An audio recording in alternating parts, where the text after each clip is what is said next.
વડોદરામાં ભાજપ કાર્યાલય ખાતે યોજાયેલ સન્માન સમારોહમાં જૂથબંધીની અસર સ્પષ્ટ જોવા મળી.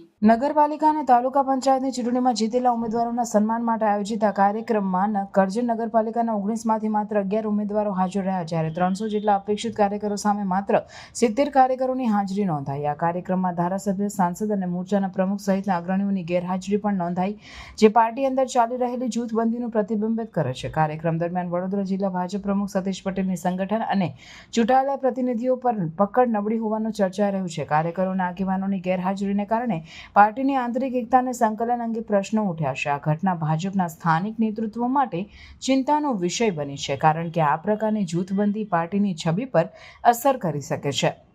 આ પહેલા પણ વડોદરા શહેર ભાજપમાં આંતરિક વિવાદો સામે આવ્યા છે.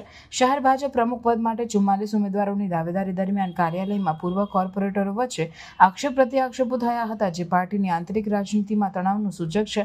આંતરિક વિવાદોની જૂથબંધીને કારણે ભાજપના કાર્યક્રમોમાં ઉપસ્થિતિ અને સંકલનમાં ઘટાડો જોવા મળી રહ્યો છે. આ સ્થિતિને સુધારવા માટે પાર્ટી નેતૃત્વને આંતરિક સંકલન અને એકતા પર ધ્યાન કેન્દ્રિત કરવાની જરૂર છે, જેથી ભવિષ્યમાં આવા વિવાદો અને ગેરસમજણો ટાળી શકાય.